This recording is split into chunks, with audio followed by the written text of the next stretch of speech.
What wine was Jean-Luc growing at Château Picard, and why was it so yellow? Hi, I'm Harrison, Lieutenant Junior Grade Somm Division, and you're Starfleet Somm. All right, Vin Jaune, or yellow wine, so we know by Picard's time it's either security or engineering, is a super cool regional style particular to Jura, produced from Savagnin. After the wine is fermented, it's kept aging in barrel until December 15th of the 6th year following harvest.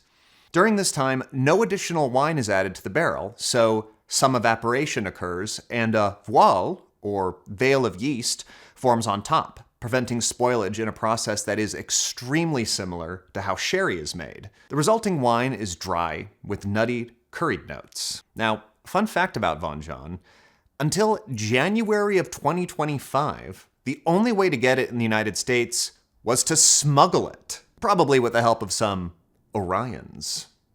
Or, more likely, Australians.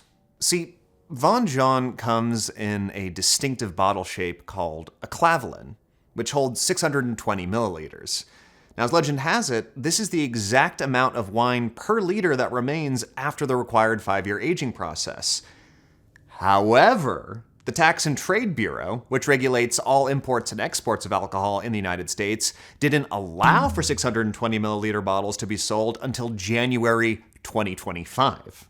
So any Vin Jaune enjoyed stateside was brought over in half bottles, 500 milliliter bottles, or by unscrupulous Hawaiians that simply went around the neutral zone. By the way, this is the same broad region where Comté Gruyère cheese comes from. And if you get your hands on some Vin Jaune, you simply must have the two together. I haven't.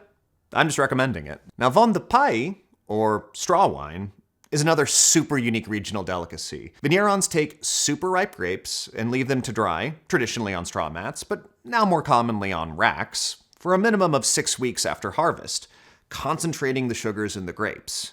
Now, AOC law requires the resulting wines to be a minimum 14% ABV, which is pretty damn high for a wine with residual sugar. And the style can be medium to very sweet with high acidity. Honestly, I would love for Jean-Luc, or Jean-Luc, to be producing these styles. However, there's just one big problem. Luckily for us, Paramount actually released a purchasable line of Château Picard. So let's break down the label and see what it can tell us. So first off, we have Château Picard. Now, the term Château is more commonly seen in Bordeaux than Burgundy and Jura, but that's okay. There are noticeable exceptions, like Château Merceau in Burgundy. Now, what kind of... Okay, it's Bordeaux? That's literally on the opposite side of the country. Okay, turns out there's a real-life Château Picard in Bordeaux, and they did a tie-in wine with Paramount for some reason. All right, we can roll with that. So, what is a Bordeaux? Bordeaux is home to some of the most expensive blends of Cabernet Sauvignon in the world. For any viewers that don't know Cabernet Sauvignon, just close your eyes and imagine wine. It's probably Cabernet Sauvignon. Cab is one of the most planted grapes in the world and is a key blending grape in most cheap red blends you drink when you're just starting out, along with Merlot, one of the things that Sideways actually did get right. I am not drinking any Merlot! Bordeaux reds are full-bodied, powerful, tannic, and best paired with heartier meals, like hamburger or New York strip steak. Now for white wines, Bordeaux is known for blends of Sauvignon Blanc and Semillon, usually aged in new oak. This is a super crushable style with orchard fruit, peaches, and a soft creaminess that rivals Brent Spiner's makeup. But how does this make any sense? Bordeaux is only made in Bordeaux, which is again, way the f*** over here on the opposite side of France from Le Barre. It has a wholly different climate. So quick aside. So you've probably heard that Champagne is only Champagne if it comes from the Champagne region of France. And it's the same thing with Bordeaux or Burgundy. These are the names of regions within France where a particular style or set of styles is so traditional and vital to the local economy that France's government has issued a legally regulated designation of origin for it.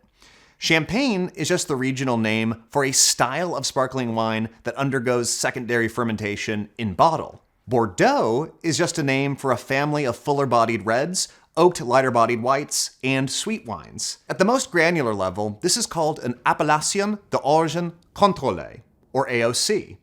And we see this within all kinds of products. Comté is Gruyere, but Gruyere is not Comté. The thought is, if you know the traditional style associated with the region's name, you'll always know what you're getting.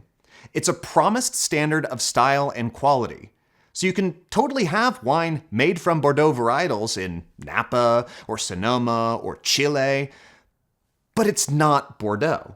It's just using the same ingredients. Now, there are less granular and less regulated regions as well.